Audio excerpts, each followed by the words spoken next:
자, 네트워크에 대한 그 역사를 알아봤는데요. 이제 네트워크 보안에 대해서 좀 알아보기 전에 우리 정보 보안의 3대 요소에 대해서 좀 알아볼게요. 여러분들은 요 세 가지는 꼭 반드시 기억을 해야 됩니다. 바로 이제 CIA입니다. 이렇게 약자로 외우시면 되고요. CIA예요. CIA 하면은 생각나는 게 뭐야? 중앙정보부죠? 원래 이게 센트럴 인포메이션 에이전시가 중앙정보부의 약자잖아요. 예, 그런 식으로 해서 정보보안의 3대 요소는 CIA다라고 생각하면 되고, 실제 이제 CIA로 약자로 외지만 실제 본인말은 이제 C는 confidentiality, 그다음에 integrity, availability가 됩니다. 예, 요세 가지는 이제 추가적으로 나중에 이제 알면 되겠습니다. 이번 시간에는 요 세 가지를 중점적으로 좀 설명을 해볼게요. 자, 정보 보안이라는 건 그 말 자체로 뭐 쉽게 이 정보를 보호하는 거죠. 정보에 이걸 이제 자산이라고 해요. 자산. 더 큰 틀에서는 이제 자산을 보호한다라고 합니다. 정보 보안은 자산을 보호하는데 이 자산을 좀 분리를 하면 이제 유형 자산하고 이제 무형 자산으로 나눠지는데 이 유형 자산은 실제 눈으로 보이는 거죠.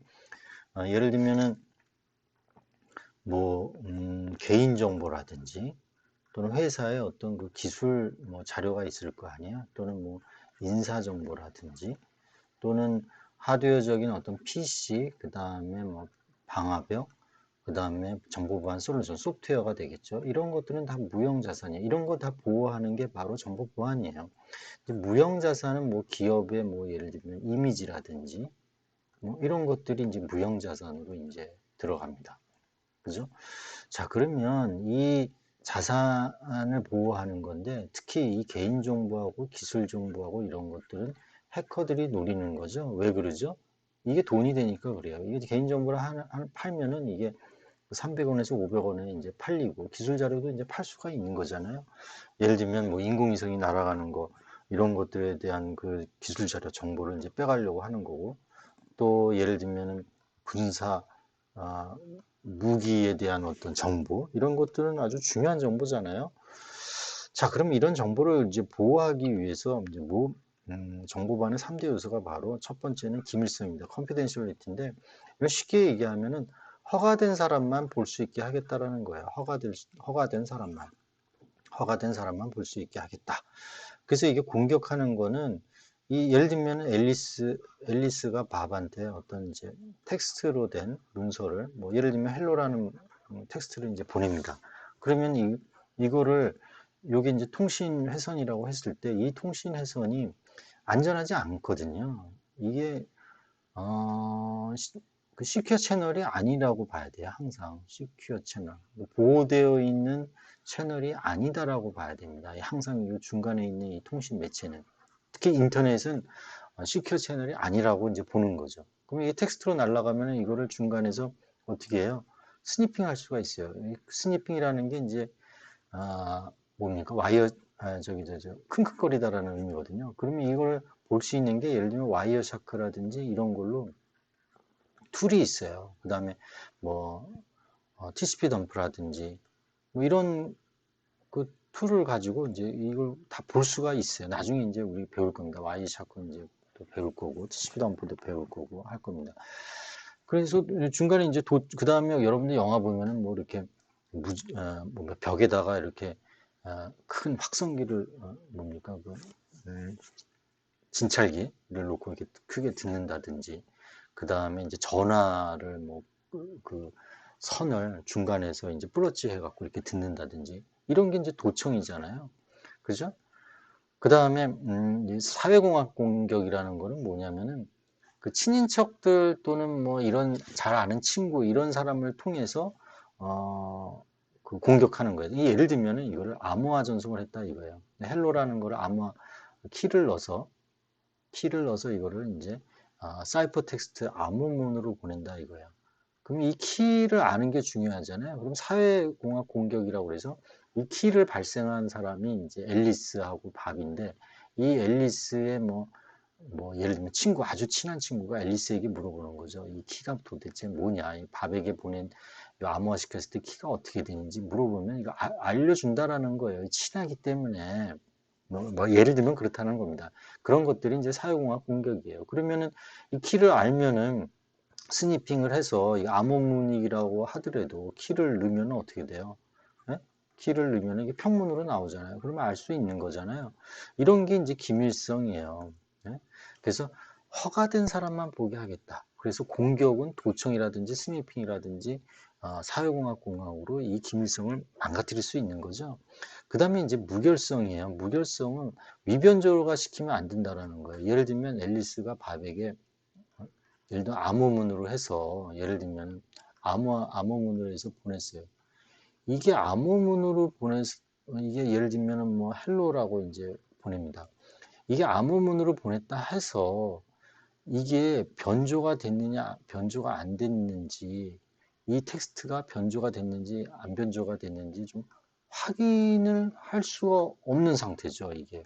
그래서 이걸 나중에 이제 그 해시 함수라는 걸 써서 그 위변조를 체크하는 방법이 있는데 어쨌거나 이 중간에 또 여기 해커가 이 암호문을 변조시킬 수 있다라는 거예요.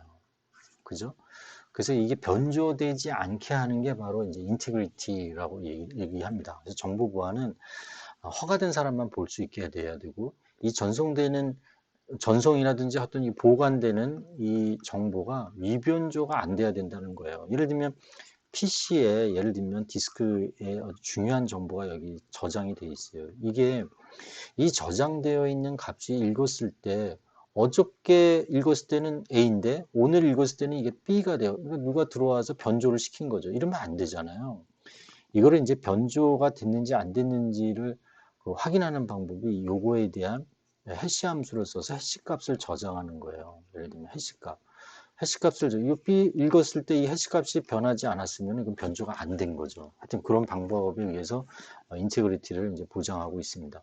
그다음에 가용성은 뭐예요? 근데 앨리스가 예를 들면은 우리 그 대학의 홈페이지에 들어가서 학사 정보를 이제 조회를 하는데 이 앨리스가 1, 2학년 학점을 보고 싶어요. 1, 2학년 때 자기 학점을 보고 싶어요. 근데 이게 자기가 원하는 시간에 그 홈페이지를 볼 수 있어야 된다라는 거예요. 정보를 볼 수 있어야 된다라는 거예요. 그게 가용성이에요. 항상. 그죠? 방해받으면 안 된다라는 거예요. 근데 그때 마침 여기 호스트의 웹 서버에 도스 공격이 일어나요. 이 도스는 Denial of Service예요. 서비스 거부 공격입니다. Denial of Service. 서비스를 거부하는 거죠. 그러니까 도스 공격은 뭐 예를 들면 이런 거죠. 예를 들면 중국에 그럴 리는 없지만 중국의 인구가 15억 명이라고 생각해요. 이 15억 명이 동시에 여기를 접속한다고 생각을 해봐요. 쓸데없이 15억 명이 동시에 15억 개의 쿼리가 들어오는 거 아니에요. 그럼 이 앨리스가 여기 쿼리를 할 때는 어떻게 돼요? 응답을 못 하겠죠. 서비스를 15억 명이 해당하는 서비스를 다 해주고 있기 때문에 실질적으로 이 앨리스라는 사람한테 그 학적 정보는 줄 수가 없어요. 본연의 서비스를 못 하는 거죠. 이게 바로 이제 디도스예요. 그러니까 그럴 리는 15억 명이 동시에 접속할 리는 없지만 한 사람이 어떤 툴을 이용해서 뭐신 공격을 한다든지 신 플래그가 있는 걸 계속 공격을 한다든지 이런 걸 할 수가 있습니다. 나중에 배울게요. 하여튼 그런 게 이제 가용성이에요. 그러면 이 가용성과 이 정보 보안은 어떻게 될까요? 약간은 동전의 양면성이 있어요. 가용성이 정보 보안을 이게 높이면은요, 이 가용성이 약간 떨어질 수가 있어요. 그러겠죠? 아무래도 보안을 굉장히 강화를 하니까 이 가용성이 떨어질 수가 있고 보안을 조금 낮추면 이 가용성이 좀 올라갈 수가 있어요. 약간 좀 대칭되는 개념이 있어요. 그래서 중간에 좀 매칭이 되게 균형적인 어떤 서비스가 될 수 있도록 정보 보안도 하고 가용성도 지킬 수 있는 그런 이제 균형 잡힌 그 어떤 서비스가 돼야 될 겁니다. 자, 그래서 여기 보면 이제 설명이 쭉 나오는데요. 기밀성은 뭐예요? 아까 얘기했다시피 허락되지 않은 사람이라든지 객체가 이 객체는 뭐 프로세스라고 보면 돼요. 프로세스가 정보의 내용을 알 수 없도록 하는 거죠. 그 다음에 스니핑 아까 얘기했던 대로 중간에 이제 스니핑을 하는 거죠. 앨리스가 바백에 어떤 텍스트의 형태로 만약에 전송을 한다 그러면 중간에서 예를 들면 와이어샤크 같은 걸로 보고 스니핑을 할 수 있다라는 거예요. TCP/IP 와이어샤크로 보면 다 볼 수 있거든요. 텍스트 파일은. 그래서 이제 암호화가 일반적인 보안 대책이다. 암호화를 텍스트를 사이퍼 텍스트를 이제 사이퍼 텍스트로 이제 암호화 시키는 거예요. 플레인 텍스트에서 사이퍼 텍스트로 이제 바꾸는 거죠. 그럼 여기 이제 키가 들어가겠죠. 이 키는 앨리스하고 반만 알기 때문에 반만 볼 수 있다라는 겁니다. 그죠? 그러면 이 키를 절대적으로 보호를 해야 되겠죠. 그죠? 이거를 잊어버리면 이 사이퍼 텍스트는 그냥 평문이나 다름없으니까 이건 절대적으로 이거는 잘 보호를 해야 될 겁니다. 자, 인테그리티예요. 인테그리티는 함부로 허락되지 않은 사용자 객지가 정보를 함부로 수정할 수 없도록 위변조를 시키면 안 된다라는 거죠. 바로 위변조가 되면 안 된다. 그죠? 클라이언트 서버 간의 데이터가 변조되지 않고 전송되는 거에 이제 관련이 있다라고 했습니다. 그래서 이 위변조에 관련해서는 세션 하이제킹이라든지 MITM 공격은 중간자 공격입니다. 중간자 공격. 영어로 얘기하면 Man in the Middle Attack이에요. 네. 중간자 공격. 그럼 무결성 해치는 이제 대표적인 중간에 이것도 마찬가지예요. 앨리스 컴퓨터에서 B라는 컴퓨터로 이거를 이제 텍스트로 만약에 전송을 하면은 이거를 이제 변조를 시켜서 텍스트 1이 텍스트 2로 보낸다라는 거죠. 중간에 이렇게 변조를 시켜갖고. 네? 그게 이제 MITM 공격이라는 겁니다. 그러니까 예를 들면은 앨리스가 예를 들면 1,000원이라는 거를 바백이 주겠다고 했는데 중간에서 1,000원을 여기다가 이제 해가 받고 뭐요? 100원만 이렇게 이제 예를 들면 전송을 하는 거죠. 그죠? 다른 메시지로 전송. 얘가 밥이 100원 말고 90원만 줘 그러면 90원을 여기 놓고 여기다가 10원만 줘 이렇게 이제 보낼 수 있다라는 거죠. 이게 이제 원래 보내려고 하는 데이터를 변조시키는 거잖아요. 이게 바로 Man in the Middle 어택이 됩니다. 그래서 이제 그 다음에 이제 가용성은 이제 허락된 사용자 또는 객체가 정보를 접근하려고 할 때 방해받지 않도록 한다. 서비스. 그러니까 원하는 시간에 서비스를 해줘야 된다는 거예요. 그게 이제 가용성이에요. 근데 그걸 해치는 게 바로 denial of service라고 했습니다. 서버 인증하고 클라이언트 인증은 이제 가볍게 얘기할게요. 클라이언트가 올바른 서버로 접속하는가를 의미하는 거고요. 그 다음에 클라이언트 오센티케이션은 올바른 클라이언트가 접속을 시도를 하는가를 의미입니다. 이 서버 인증에 관련해서는 여러분들 잘 아시는 이제 SSL 이 보안 서버를 이용을 해서 이제 서버 인증을 하잖아요. 그래서 요새는 HTTP하고 땡땡하고 네이버닷컴이라고 하면은 이게 뭘로 바뀌죠? 이게 이게 80 포트가 생략되어 있잖아요. 근데 이게 HTTPS로 리다이렉션이 됩니다. 이게 바로 443번 포트죠. 이걸로 리다이렉션이 돼요. 이게 바로 이제 SSL 통신이거든요. 암호화 전송을 시켜요. 암호화 전송. 그러니까 PC에서 인터넷 거쳐서 이 서버 네이버를 할 때 이게 이제 SSL로 이제 암호화 전송이 되고 여기에 서버 오센티케이션 인증서가 이게 날아갑니다. 이렇게. 그래서 이 서버가 맞구나, 문제가 없는 거구나라는 거를 이제 알 수 있는 거죠. 근데 이 서버 인증을 하지만 경고를 보여주고 사용자가 선택하게 하는 게 일반적이죠. 강제적인 그 서버 인증은 이렇게 흔치는 않습니다. 그 다음에 이제 웹사이트에 이제 클라이언트 오센티케이션 관련해서는 웹사이트에 접근할 때 사용하는 이제 아이디하고 패스워드가 대표적인 이제 클라이언트 인증이 되겠죠. 그래서 이제 중간에 인증에 관련된 스푸핑이라든지 세션 하이제킹, 피싱 등을 통해서 이제 이 패스워드를 자꾸 이제 훔쳐내려고 이제 하는 거죠. 물론 IPsek이나 이런 것들은 SSL도 이 클라이언트 인증을 해줄 수 있어요. 근데 보통 서비스에서 클라이언트 인증을 하지 않고 그냥 서버 인증을 하고 있습니다. 근데 IPsec 경우에는 클라이언트 인증과 서버 인증을 둘 다 이제 해주고 있어요. 그 정도로 여러분들 아시면 될 것 같아요.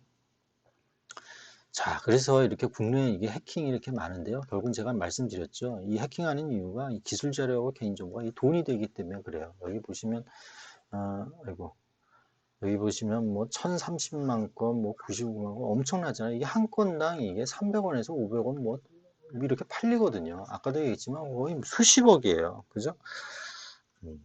그래서 이 계속적으로 이게 돈이 되는 거기 때문에 이 해킹은 계속 일어날 거다. 그러면 정보 보안을 하려면은 어떻게 합니까? 해킹이 안 당하면 되는 거죠. 그죠? 허가받지 않은 사람에게 이것이 넘어가지 않으면 그 자산을 잘 보호하는 거예요. 그렇죠? 도둑놈한테 우리가 그 집안에 만약에 뭐 수백만 원이 있다, 현금이 있다, 그럼 어디다가 보관합니까? 그 돈을. 금고 사갖고 그 금고에다가 해서 그 비밀번호 넣고 해서 자물쇠로 걸어놓고 잘 보호를 하잖아요. 안 훔쳐, 도둑놈이 들어와서 안 훔쳐가게. 그 다음에 귀금속 같은 것도 그 내화금고 안에다가 집어넣잖아요. 마찬가지예요. 내화금고에다가 집어넣으니까 그거 어떻게 돼요? 약간 좀 가용성은 떨어지죠. 거기 그 돈 꺼내려면은 그 내화금고에서 여기 비밀번호 여기 다이얼 돌려갖고 비밀번호 눌러야죠. 뭐 해야죠. 시간이 좀 걸리잖아요. 그다음에 비밀번호 이거 잊어버리면 또 이거 돈 거기 안에 있는 뭐 금이라든지 돈 같은 거 못 꺼내잖아요. 가용성은 떨어져요. 그러니까 정보 보안 대책이 높으면 높을수록 이 가용성은 떨어져요. 접근하는 거는 떨어질 수밖에 없는 거죠. 그죠? 그래서 약간의 양면성이 있다고 했습니다. 자, 네, 수고하셨어요. 또 쉬었다가 또 계속 연이어서 또 하도록 하겠습니다.